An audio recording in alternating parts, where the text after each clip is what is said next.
Hello and welcome to a new video. I hope that you are happy and healthy. Welcome to episode 8 of Diary Doodles, where I doodle with pen and now I guess paint too, and talk about whatever I've been getting up to. So relax, paint and chat with me. In this video, I am painting the first acrylic painting in maybe nearly 3 years since I decided to practice and learn how to use watercolors. I still have plenty of acrylic paint from my college days where I used to paint for assignments, but now I'm doing a degree that is arts related, but not creating art, but writing essays and assignments on the art world. But I won't talk too much about that. So there are some things that I miss with painting with acrylic. The fact that it is very forgiving and you can layer and layer on top, and so you can be a bit more carefree with it. Which with watercolor, for me as a beginner, I'm still on the edge of my seat thinking I could quote unquote mess it up. So I decided one day to get my acrylic paints out, and although I am pretty rusty and probably should have painted on a bigger page, it was really fun. I do want to play around with acrylics again. I probably will keep them as time lapses rather than tutorials, but we'll see. So you also know from the title of this video that I've decided that I will take a little break from YouTube and start uploading again, perhaps maybe in May or June. I've been quite busy with my final year of uni with writing up my dissertation, which is going really well, and I'm enjoying a lot more than I thought I would actually. I'm also doing my work placement, which I am learning a lot from, and learning more about myself as well, about what I may want to do in the future as a job, which I didn't expect. So I've been quite busy lately, and so rather than stressing out and putting pressure on myself to paint and edit every week, I think I need a break to prioritize my studies and for my own well-being. But I do have exciting things that I want to learn and try out, which will take more time, so look forward to the new videos when I come back. Like I said, I want to paint more with acrylic, and I also want to learn how to do watercolor portraits, which has been in my idea bank for a long time, but didn't have the time to patiently practice it or brave enough to really give it a try. I did start a portrait as part of a TikTok art challenge where you create your own monster based on your favorite animal, colors, and so forth. And for the skin tone, it was meant to be your favorite color. Now, my favorite color is purple, and since I have never painted a portrait with watercolors before, and the fact that I was using purple, the face looked very misshapen and heavily bruised, which was definitely not the look I was going for. I am going to give it another go. I'll practice a few more monochrome portrait studies and then slowly progress to using multiple colors, so I'm excited to dabble in that. I may do more TikTok challenges when I come back. If you have any suggestions of TikTok art challenges, feel free to give me the name of the challenge in the comments.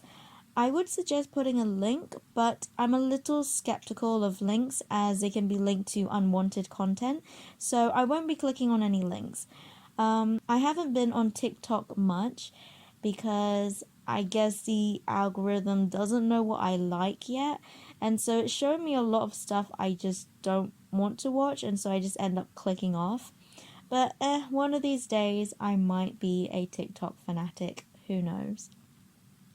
Anyways, as some of you know, I live in London, and yesterday I went to London with a friend. Even though Storm Eunice was still having a tantrum and it was raining, I was having serious doubts about traveling to central London, but my friend insisted that we would have fun, and I gave in and we went. Thankfully, it was only raining for a bit in the beginning, and once we got off at Bank Station, we rushed into the Museum of London, thanks to some helpful Londoners or tourists, and got to dry off in there. I'm not big on museums, not really a history fanatic either, but I do appreciate that we have so many museums and galleries in London for free to explore on rainy days. And if you want to be in touch with British history and heritage and the art scene. I used to love museums and galleries, but I can't say that I love it as much now. I prefer exploring restaurants, the London streets, and try out new things as I've been to countless galleries and museums already. We went to the Barbican, which my uni has mentioned a bunch of times, but for some reason I had never really explored the Barbican Centre and heard little of it. The exhibition and art gallery spaces was closed for whatever reason, but we bumped into the garden room, which both of us had no idea existed and was a pleasant surprise.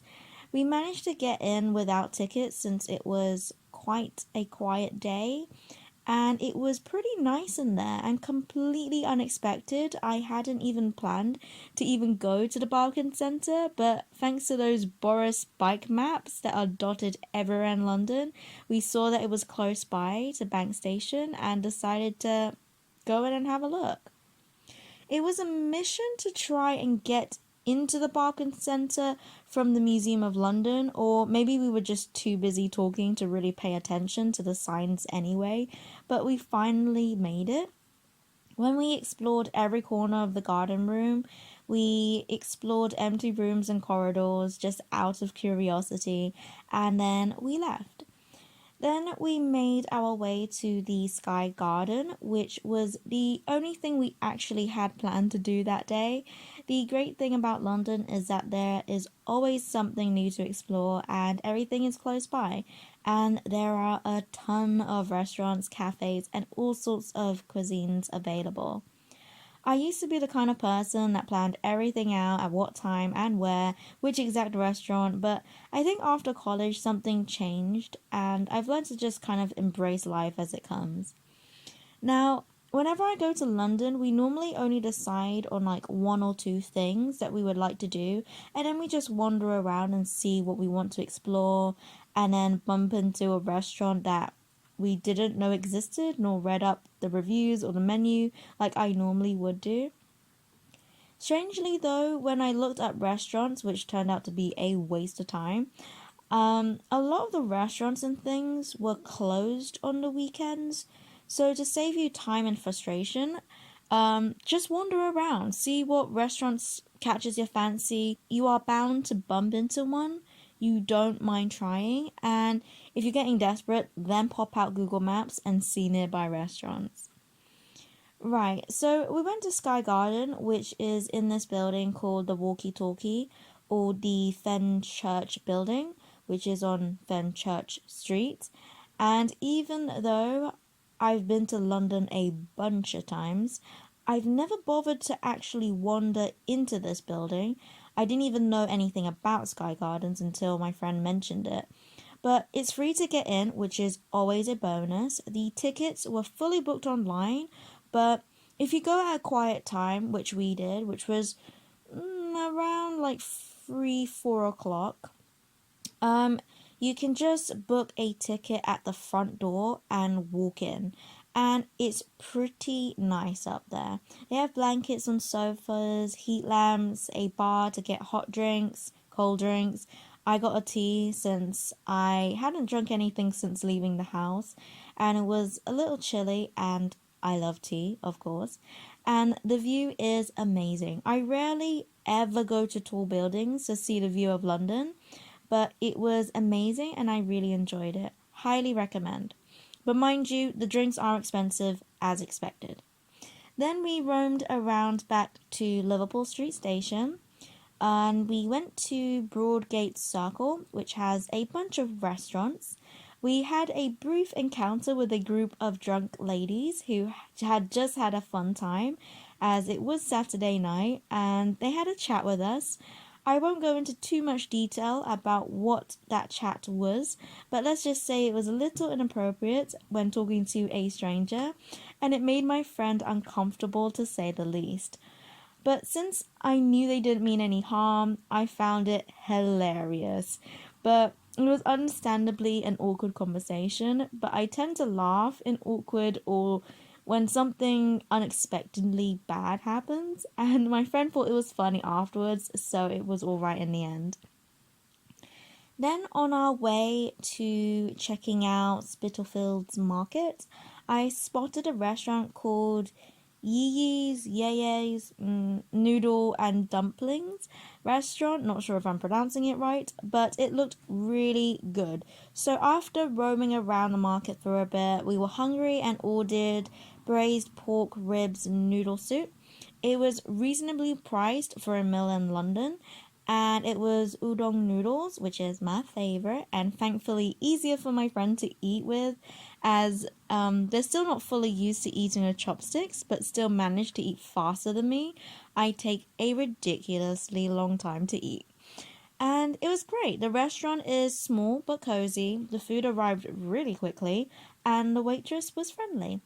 And then we made our way home. So, moral of the story, London is great. Explore, don't plan too much, take life as it comes, cut down on things if it gets too much, try new things, and just have fun with life with people you can stand longer than 6 hours with. And that is all from me. I look forward to having a break as well as talking and creating and sharing it all with you guys when I come back. And as always, God bless, and I'll see you later.